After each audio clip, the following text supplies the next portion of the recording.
Hello everyone, my name is Aurely, and today I will be presenting a research proposal regarding the effect of childhood abuse on cognitive abilities. So, childhood abuse is a very frequent problem in the US. According to the CDC, 1 of 7 children have experienced some type of abuse in the past year. This is way more than any of us might expect. Oftentimes, we may not even consider how often this abuse happens because it can happen behind closed doors. Oftentimes, nobody's there to really see it or there to offer help. So abuse can look very different. There are many types of it. There can be physical abuse, sexual abuse, neglect, which is just not really paying attention to the child, or even emotional abuse. But the question is, what do all of these really lead to? So many studies have shown that childhood abuse can actually lead to cognitive deficits.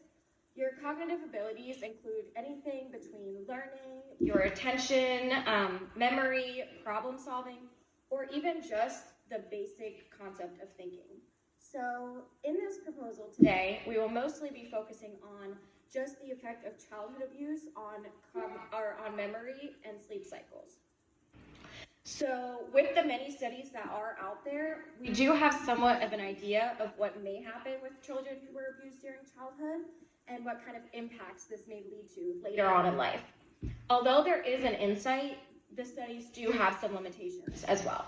So today we will be diving into the limitations, and then I will also be discussing some of the proposals that we could work towards. So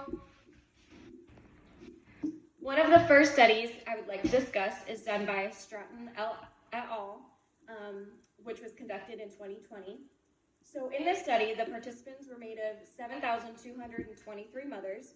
They all agreed to participate in this study, and they were observed for about 2 decades. The information was taken around 3 to 5 days, and then again 6 months, and then again at 5 years, 14 years, and 21 years. So during the study, and while the study was going on, anonymous records were found from these individuals who were participating in the study, and they were linked to some type of suspected abuse, which were then reported to the Queensland Government Child Protective Agency. So after thoroughly investigating these incidences and then following up with the children as well, the case would be confirmed as either sexual abuse, emotional abuse, or neglect. So there were 46 different outcomes that were assessed in this study, and with this, there were some very obvious findings. One of the findings portrayed that emotional abuse and neglect would actually have the most impact on the children. So this is meaning that they demonstrated the most cognitive deficits with those two. Sexual abuse in early childhood caused the children in this study to be more sexually active in earlier years, which was leading to younger pregnancies than children who were not abused and did not have this type of abuse in their childhood. So sexual abuse in early childhood caused the children to be, neglect in early years led to the kids being more likely to get involved in drugs or have multiple sexual partners in their adult years or late teenage years. So all of these results are extremely important in learning, just understanding the significance of childhood abuse and what these actions could actually lead to in the future. So although this specific study does give us an insight and there is some information there, obviously it does come with some limitations as well. That would require some further research as well. So one of the main limitations we see in this study is just understanding that there's no certainty this type of abuse can actually cause this behavior. There may be a link between the behavior and the abuse, but there could also be many underlying factors that could actually lead to these adulthood actions as well. That does not have to come necessarily from just the abuse. And then also just the different maltreatments, all of those combined could also lead to different outcomes. Maybe having the neglect and the sexual abuse or emotional abuse, all of these together could actually lead to a very different outcome as well. So another important factor that we just don't really see with this study is which parent actually played a role in this abuse. Was it the mother? Was it the father? Was it a caregiver? So something like this and what kind of parent was really involved with this and what kind of parent the child had would also be important to know because it could possibly sway the results in different directions. So it could sway the results and just giving us a different type of conclusion. So that would also be something that would be really important to know as well. So another study is the Newton et al. Study, which was conducted in 2015. So this one, it kind of goes into the effect of childhood sexual abuse on memory. So obviously with this, and the researchers did mention this as well, it is a very difficult topic that is also kind of difficult to experiment with. Oftentimes the subjects are not comfortable talking about something like this, or it could even just happen behind closed doors and is not something that is known to the public, again. So in many situations, the children may actually feel like they're just too embarrassed to talk about this, or it's just too hard to really dive deep into an experiment with this kind of abuse. So that is obviously kind of the other side of creating these kinds of experiments. So along with this, something like this could also cause a lack in memory. So let's just dive into the study. So the researchers had participants read different details of child sexual abuse situations with 4 different experimental groups. So the first group was the truthful group, and this group would just read the situation as it happened. So they would just read word for word as it happened. And then the second group was known as the no rehearsal group. In this group, they were just not asked to recall the situation at all. The third group was also known as the omission group. They were asked to recall the situation, but not the specific details that went along with that. And then the last group was the commission group, which was asked to read the scenario very truthfully, but it kind of exaggerate the parts of the actual sexual abuse to make it more severe. So after 1 week, the participants would come back, and they would return, and they were asked to remember what they could. So as truthfully as they could. The researchers then hypothesized that the omission group, which, just to clarify that again, was the ones that were recalling the situation but not the details. They hypothesized that this group would actually be less accurate in memory, since they didn't really remember the specific details of the abuse. And then basically the results demonstrated that the male participants who were in the omission, commission, and no rehearsal group had more errors than the truthful group. So one of the key findings of this study is that sometimes people may even exaggerate or develop a false truth of a sexual abuse, which could kind of hinder the actual recollection of that circumstance. And then along with this, memories could often be altered, meaning your memory might not be accurate from what you remember. And another part of this is that your memory may not allow you to remember it because you suppress your memories. So oftentimes this could even lead to post-traumatic stress disorder, which could play an important role in this as well.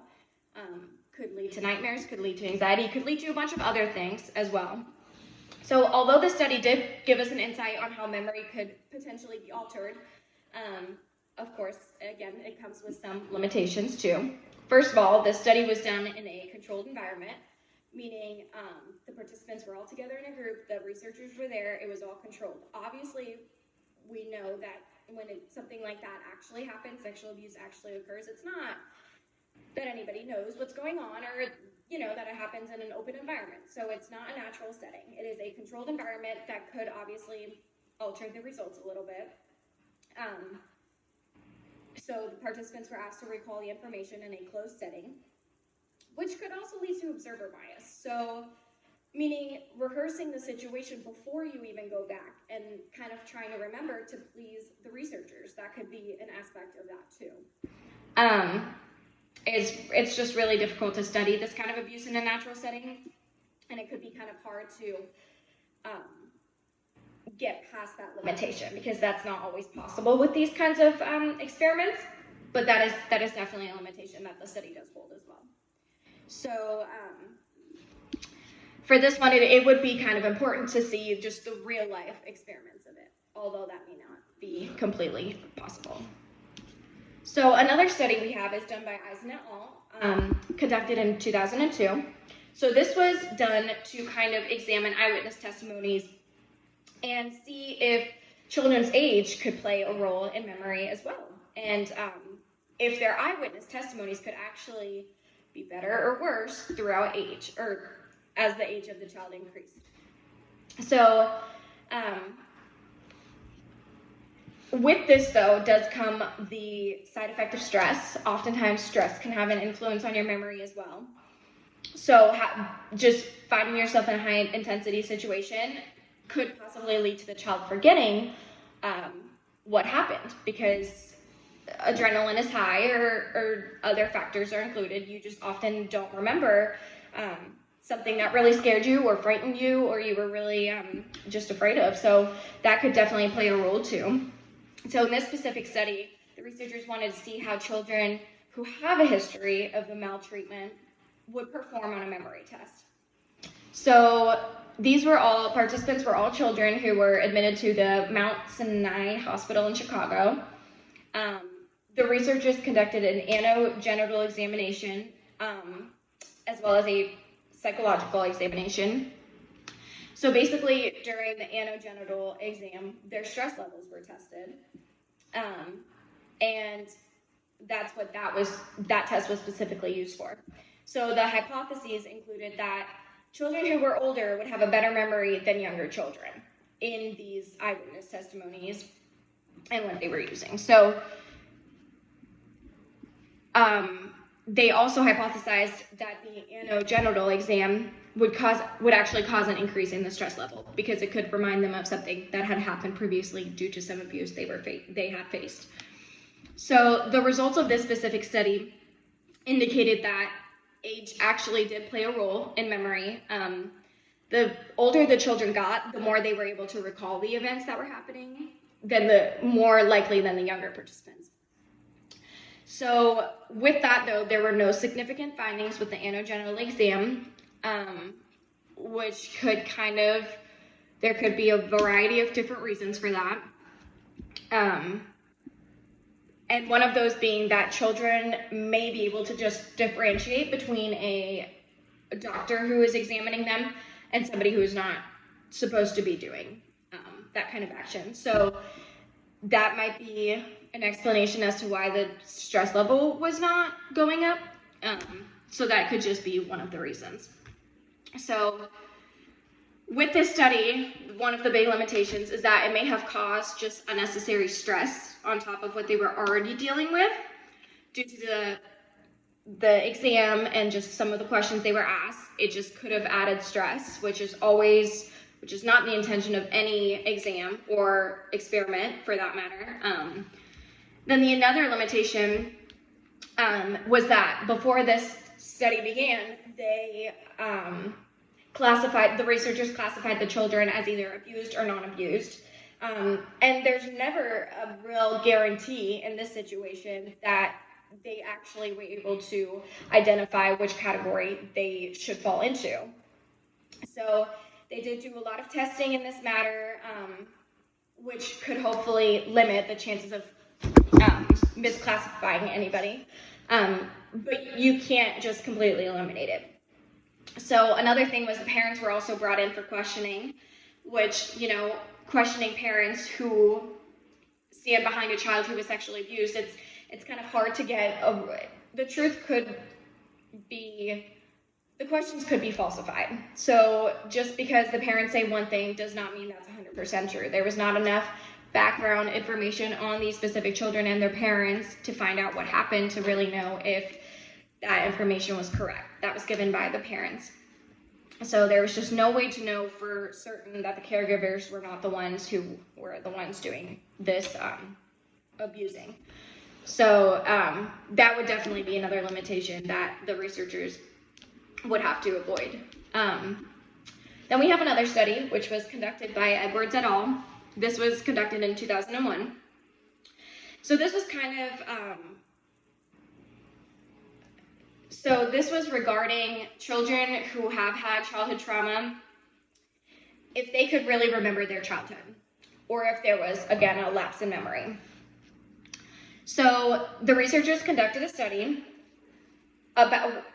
with adults who all receive some type of questionnaire from a health institution. So with this questionnaire, the researchers kind of figured out what kind of childhood abuse these individuals had to face. Some of these questions would include, are there any large parts of your childhood after age 4 which you can't remember? And those are some of the questions that were following finding out what kind of abuse they faced. So another question would be, or I'm sorry, I just read it. So then they would reply yes or no to that specific question. So with this study also came some significant findings that women who actually did experience some type of childhood trauma were actually more inclined, or had more of a general loss of memory, whereas men showed a higher prevalence of memory loss. So the more severe the trauma was, the more severe the autobiographical memory loss was. And this was also one of the studies that really dove into that kind of memory loss. So this wasn't done in a clinical setting, which was very important for this type of research for the first time. Obviously, some of the biggest limitation for this is that it would need some more repetition just to kind of improve the reliability of the experiment, this being one of the first ones to really dive into the autobiography memory loss. It would definitely need some repetition just to establish whether the reliability is high enough when conducting this type of experiment. So then we're going to dive a little bit more into sleep now. We have a sleep study which was conducted by Greenfield et al. In 2011. So this was kind of trying to figure out what kind of problems people may experience during sleep that could be linked to childhood, and how much stress could actually influence this as well. So the researchers tried to see how that childhood abuse can actually have long-term effects, meaning later in life, what sleep issues might these individuals be facing. So it was known as, they utilized a self-report, which is also known as the Childhood Trauma Questionnaire, in which the participants were able to kind of tell the researchers what kind of trauma they had, whether that was sexual trauma, physical trauma, emotional trauma, whatever it was that they experienced. It was a self-report, and of course, self-reports are a little bit different, but most of the time they can actually be very accurate as well. So after this, the researchers are going to use the Pittsburgh Sleep Quality Index, and this is how they kind of test how well the participants are sleeping at night. So it kind of records how often they wake up at night or how they experience some type of restlessness. And then the researchers then compared these two and then would see if there was a correlation between the childhood trauma that they experienced and the Pittsburgh Sleep Quality Index would measure the sleep and see if those two had some type of correlation, if there was some type of relationship between the two, between the trauma and the sleep quality. So one of the main limitations for this one is that there wasn't really a specific age range for when this abuse occurred. Obviously, going back earlier, could that have an influence on your sleep later in life rather than maybe your middle childhood years? So could that possibly have another effect on your sleep? Is that something that because you were little, is that something that maybe you're suppressing more or you can't remember as well and as clearly, so are you going to have less of a kind of sleep trouble later in life? So it would definitely be important to know at what time what year of life this trauma occurred to really tell if there is a correlation between years and trouble sleeping. And then there could also be many other factors that could influence your sleep as well. So it is definitely important to discuss any underlying factors, confounding variables that could also play a role in these psychology experiments. So with all of these studies, it does show that there are some things that are not discussed fully, or just some things that were not discussed at all. Obviously, one of the main problems I know we saw in the earlier study is that there wasn't much information about which parent the child was with, or whether it was the mom or the dad, a caregiver, who it was. So that would definitely be an important factor to consider in studies. Then we have the other factor of socioeconomic status. Those were not really mentioned. Can that play a role? Can the environment play a role that the children are brought up in? Is somebody who is from a higher socioeconomic class, are they more likely to have a support outside of their family? Those are all kind of factors that we would have to consider in a study. And then, obviously, another thing is there should never be any harm caused to children. That's a given. The child should always be safe during any study. That's why one of those other studies where we did do, or the researchers did do an anogenital exam, it's hard because you want your kids to feel safe. You don't want them to endure stress during any study, so that is definitely something to consider as well. Obviously, there are certain guidelines that always need to be followed in order to create these experiments and to ensure safety for all participants. So with this, it would just be ideal to perform a study in a completely natural setting where any behavior can be observed. It's not always possible, but it would kind of prevent that observer bias and other biases that could potentially lead to some alterations in the results. So all of these studies have definitely given an insight to what kind of effect the childhood abuse can have in cognitive deficits. But there are some modifications that should be made to really improve these results and get a clear understanding of what childhood abuse could lead to. So for this specific study, the independent variable will be the childhood abuse versus no childhood abuse. And then the dependent variable will be the cognitive deficits in memory and sleep cycle. So for this specific experiment, the hypothesis would be that the children who showed signs of maltreatment will demonstrate more of a decrease in memory recall than children who did not show signs of maltreatment. And then we have another hypothesis, which is children who show signs of maltreatment or abuse will portray a decrease in sleep quality than children who did not show signs of maltreatment or childhood abuse. Okay, so the participants will consist of 100 children. They will all be between the ages of 3 and 12. They will kind of be gathered through a convenience sample. One of the groups will come straight from an advocacy center, which will be in a small southern town.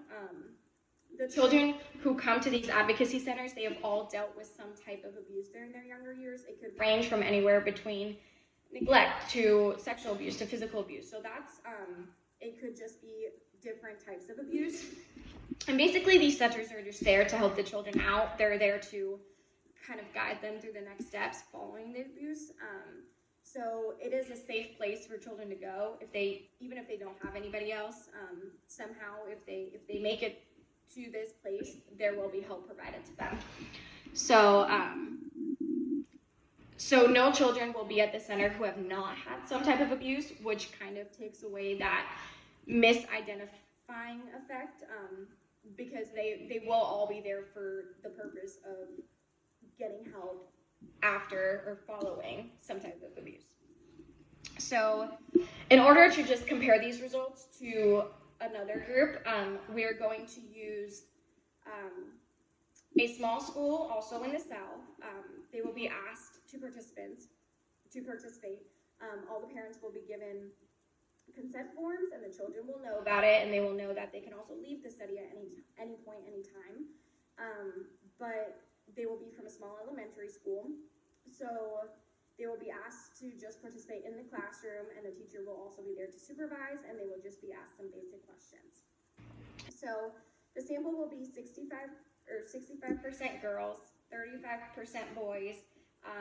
The specific age range will be anywhere between 3 to 12 years. The mean age of this group or these groups will be 6.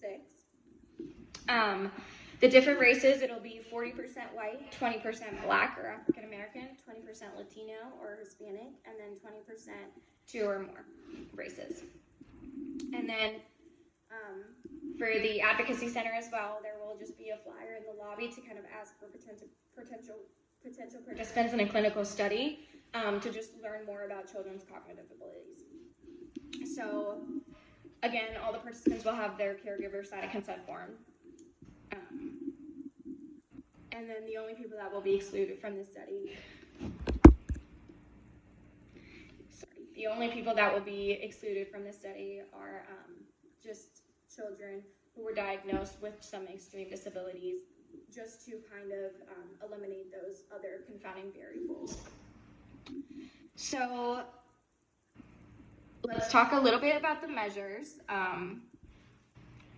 Basically, to really understand the type of abuse these children face, there will be a psychologist there to meet with all the kids, especially at the center. Mainly at the center. Just to really find out what type of abuse did they deal with, what type of abuse happened to them, what did they go through. So this is going to happen with a psychologist that they have already known, that they have previously met with, so that they feel comfortable talking about these things. And basically, just to ensure there's no observer bias. They're not telling them because they want to hear these things. It is just their psychologist who they talk to every time they come to the center, and just talk to them like they would usually, just to really understand what the background of their abuse was. Of course, the children are free to say whatever they want. That is just to take away that observer bias. Again, they can talk however they want, say whatever they want. That is up to them to decide.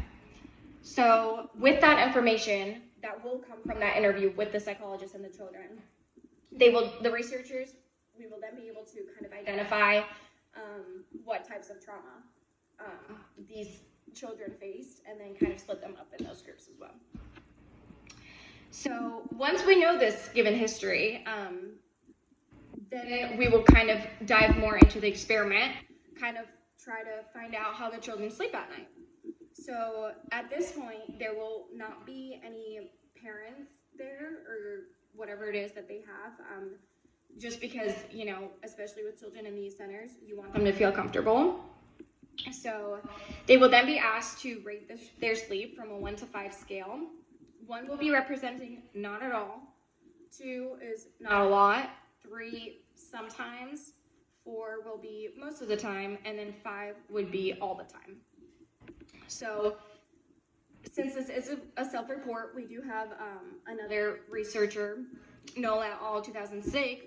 It says that self-reports actually do demonstrate an acceptable difference between participants who demonstrate insomnia versus participants who do not. So basically what he's saying is that with these self-reports, we can actually tell if individuals sleep more or less at night. So it is a pretty accurate representation of the real circumstance of whether or not somebody sleeps at night. So with this questionnaire, we're also going to use the Pittsburgh Sleep Quality Index. The retest reliability of this is 0.87. So basically this will consist of 19 questions, and both the Advocacy Center children and the elementary school children, they will all take this test. And then for the memory recall, we will also use the Wechsler memory model. And this will just, again, test how they really remember some neutral stories, emotional stories, general emotional stories, or extremely emotional stories. So again, these stories will be told to the children, and then they will decide how much, they will be able to tell how much they remember. The retest for the Wechsler memory model is going to be 0.74. So let's talk a little bit more about the procedures. Again, the children in the advocacy group will be interviewed or talked to by this therapist that they know and have been comfortable with, or I'm sorry, psychologist. And then we will begin with the Pittsburgh Sleep Quality Index, as well as the other sleep questionnaire that I had mentioned in the beginning. Then we will have the therapist write down the answers, and at school, the teacher will actually be the one presenting these questions to them. And then after these, so first we begin with the Pittsburgh Sleep Quality Index, and then as well as the sleep questionnaire. And then once this is done, the children will be dismissed and they can leave. And then the following day, we will come back to the Weissler memory model with the emotional stories. So the teacher, like I said, will be the one administering this to the children at school. The researchers will be there, but they will not be the ones discussing anything. They will not be the ones asking anything. They are just mainly there to write down some answers. And then also compare them with the peers. So, and then again, before school ends, all the children will be asked to recall these stories, and then they will write these down, therefore comparing the two, just to find out if there was or if childhood abuse can actually have an influence on sleep, as well as your memory. And then if we were in class, I would say, does anybody have any questions? Thank you so much.